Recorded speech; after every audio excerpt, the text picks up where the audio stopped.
I want to transform my front garden into the quintessential cottage garden. The goal is to have a vibrant display of flowers cascading from this hillside. Yet I start out in early spring with just a mountain of bare soil and figments of a plant. That is, even though my garden looks quite desolate at this time of the year, I have many seeds secretly germinating and ideas brewing as soon as January hits. Will those ideas amount to much, and will I achieve my colorful vision? Well, the only way to know is to get my hands dirty. If I want color fast, I need to plant annual flowers. My first strategy is to start seeds outdoors with winter germination. You can start as early as January or February. This is a cheap and effective way of getting cold-tolerant annuals as well as perennials to germinate by themselves inside a plastic container with some soil left outside in a spot with morning sun. This provides the perfect moist, protected environment that prompts these seedlings to grow earlier than you would imagine. I like to grow poppies this way because they do best in cooler weather and hate being started indoors. They also hate being transplanted in general. To have more control, I've learned that if I carefully transplant these seedling clumps when they are very young still, in the first week of March, being careful not to disrupt their roots too much, they end up growing well without much shock. And while throwing seeds directly on the ground and waiting is perfectly legitimate, it tends to lead to spotty germination. While I raise several batches of flower seedlings using this method and transplant some directly to the ground as clumps, I also plant some into small pots to be planted out later on when I'll get a better idea of what's already growing and where in the garden, as gaps inevitably show up. You may notice that I'm interplanting them between sprouting hyacinths and tulips that populate the outer edge of my garden. Soon those will start blooming as the first flush of color, and the idea is that by the time they're dying back, the poppies and other annuals will have had time to establish themselves in the gaps and start blooming. Of course, I also interplant food crops like eggplants and peppers, protecting them against cold spring nights with my homemade pop-up cold frames to make good use of the sunny bank and be true to the cottage garden concept that mixes edible and ornamental plants. But there is a problem I need to tackle before my plants grow and fill up this hill. I have to create access paths to reach my plants to take care of them more easily. In a hill, the best way to establish paths is to create swales along the contour, so rainwater has a chance to soak in the ground instead of just running off and causing erosion. With that in mind, during an unseasonably warm April day, I decide to use up some discarded logs to edge out planting terraces along my sunny hill. Eventually, these would rot and need to be replaced, even as they enrich the soil in the process. By then, I could come up with a more sturdy solution. For now, this is perfect, and all it takes is a shovel and a bit of elbow grease. Choosing the right materials to use within your hardscape is essential. That's how you create texture of a cottage garden. You have to think of things that are rustic, like logs and stone. I cannot say that this hill is the picture of abundance yet, but I have a plan to fill it up still. By the next week in late April, I go out and pick some of the potted up hardy annual seedlings I had set aside to grow into stouter seedlings to start filling in the gaps in the front garden.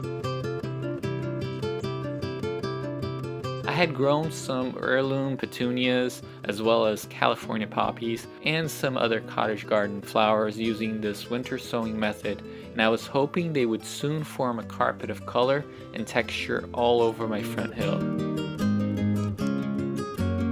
Well, we don't have to just imagine such a carpet of color and texture, because I can take you into a bit of an inspirational detour.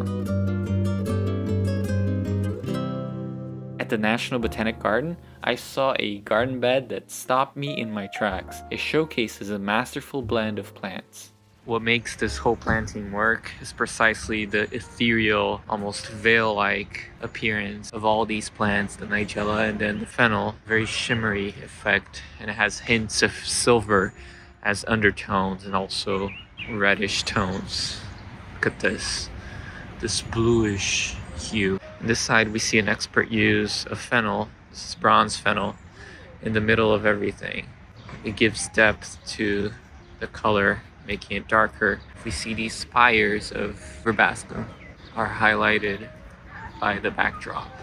And if you look closely, even the underbrush here, the ground cover, has the reddish tone, so everything here has been thought over. The way the yellows connect, and then these irises bring in the purple hue that makes the whole space work. The yellows provide the contrasting color undertone that make the purple flowers pop. This is almost like a painting. If you go to my color episode, you'll see exactly where I explain this kind of effect towards the end of the video of how to use color in such a way, and they do it masterfully here.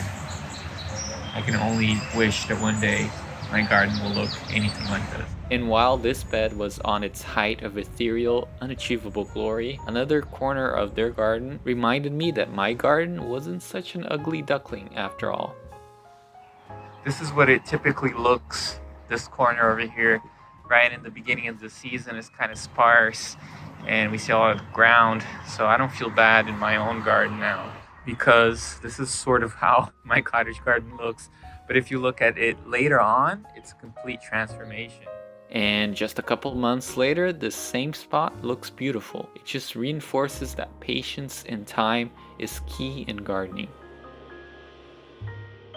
Back in my garden, as May kicks growth into high gear, I start daily to see promising signs of a beautiful display to come. I am especially encouraged by the healthy, leafy growth on this Russian hollyhock, as it's supposed to be more disease resistant. It loves its sunny, well-draining spot, and if the weather cooperates, I can see it becoming a showstopper centerpiece of this garden. And as it gets itself established, the knockout roses neighboring it burst into color.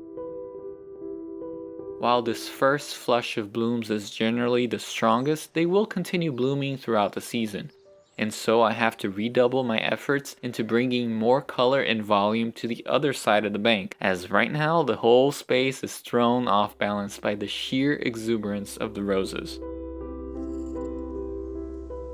So I continue fitting in new plantlets wherever I spot gaps, trying to ensure every square inch of the space is taken. The hollyhocks continue to spire upwards. Sweet alyssum and marigolds fill up the lower edges, and the poppies I had planted as small plugs seem ready to burst into color any day now. I check on the vegetables scattered through the ornamentals and see good progress on that front as well, with vigorous pea plants climbing up their supports and beets forming fat roots and luscious foliage. I can sense my picturesque haven is just about to materialize. I had done the hard work and now wait for the theory to become palpable. The trick I've used is to plant smaller plants towards the front so that I create a staggered effect, an abundance of flowers over in the front edge. I'm also planting a lot of perennials over here so that slowly I can have a perennial border that holds the soil since this is in decline. So early in June, I wake up to find my garden transforming into the dream all around me. And to ensure my vision could persist for as long as possible, I keep trimming, cleaning, and deadheading spent blooms. This is essential for ornamentals like rose bushes that will continue to bloom heavily if old flowers are pruned out and weeds are kept in check, lest they rob the energy out of the sought-after ornamentals. It starts in isolated spots, a speck of color here, a dash of color there, and as the days pass, they mesh into an amalgam of bliss. The poppies unfurl their delicate winged petals, dancing in the wind, flashing passerbys and bees.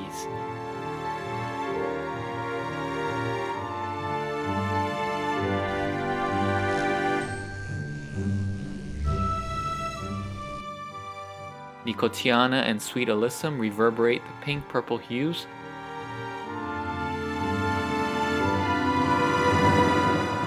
just as the golden calendula, lantana, and weedy mullein energize the scene.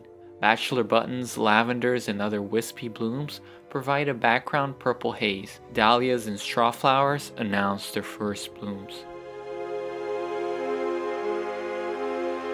Among this victorious crescendo of color crystallizing around me, I do not sit on my laurels. I feverishly plop fresh seedlings onto the remaining gaps. These are warm season annuals such as zinnias, cosmos, and marigold that appreciate the summer weather and grow in leaps and bounds at this stage of the year. I had sown them indoors into soil blocks about a month prior and even transplanted some onto cups, waiting for this day with favorable climate to finally establish permanent roots onto the garden soil. I plant them all around, even next to the seemingly robust poppies, because I know that while they dazzle now, their true nature is ephemeral. In previous years, I had tried and failed to establish a truly transcendental garden out here, and for the first time, I can feel it all coming together. This scene transforming from unremarkable to exceptional. Yet I know that if I neglect the maintenance duties, especially deadheading and being proactive with pest control, I chance losing the plot. I try to contain harlequin bugs from spreading with targeted diatomaceous earth applications under the sweet alyssum, trying to prolong blooming for as long as possible. And then out of the corner of my eye, I spot something phenomenal, my personal gardening holy grail. Finally got a hollyhock to work. This is a moment. It's the first proper hollyhock that's grown in the garden, and it's just absolutely beautiful. This is the fig leaf variety, which is supposed to be resistant to rust. Not to say that there isn't any signs of rust, but that means that if I want to have hollyhocks, I have to plant them over in this bank.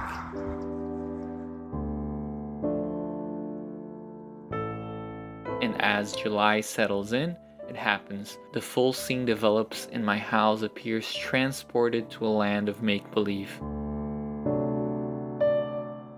The pale yellow Russian hollyhocks were the ethereal finishing touch my garden needed to transcend and become literary. It wasn't all perfection, to be honest. I could see signs of decline here and there creeping at the corners. Disease, drought, pests. But for a moment I chose to believe the dream, to bask in the fiction. In some ways, this felt like the secret garden, yet facing the street, it was anything but a secret. It was a cordial greeting, a public announcement that the world can be a gentle space still. The garden appeared eternal, in the same way a song is eternal as long as we choose to remember it. Summer invites new fireflies,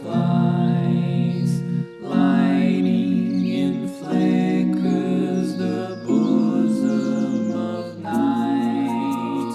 Children in white stare at the sky, running in circles, their dreams are denied.